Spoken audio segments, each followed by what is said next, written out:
رئيس وفد الجزائري نادر العرباوي كيفقد الأعصاب ديالو، وذلك في مؤتمر لجنة 24، حيث هجم على نائبة رئيسة جهة الداخلة واد الذهب غلة باهية خلال خطابها اللي طرقت فيه على وضعية الصعبة ديال حقوق الإنسان بمخيمة العار بتندوف بالجزائر. وردا على السفير الجزائري اللي تهجم على هذه الممثلة الأقاليم الصحراوية، رد السفير المغربي لدى الأمم المتحدة عمر هلال،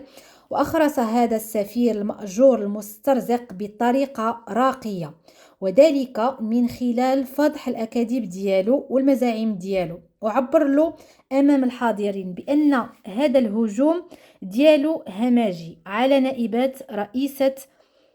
رئيس جهة الداخلة واد الذهب هجوم غير مبرر، وأنه بهذا الأسلوب لن يقنع الحاضرين بالقضية الصحراء المغربية، قضية المغرب المقدسة العادلة، بل غادي يزيد ويفضح ويأكد تورط الجزائر في هذا النزاع المفتعل. وحرجوا أمام الحضور وقال لي على أن هذه المرأة اللي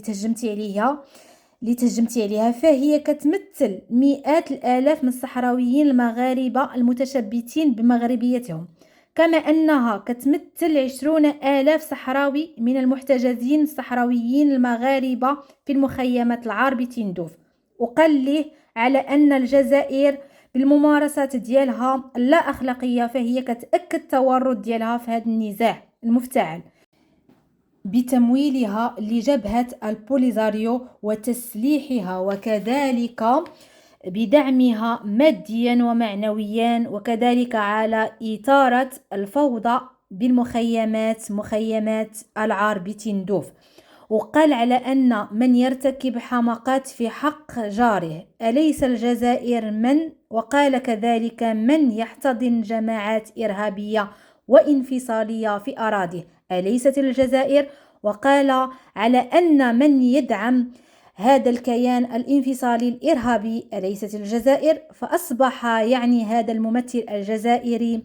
أصبح محرج أمام الحضور، ولم يقوى على الرد أمام حنكة هذا السفير المغربي اللي كلما كانت التدخلات ديالو كتكون تدخلات ناجحة وكيضرب بها الخصم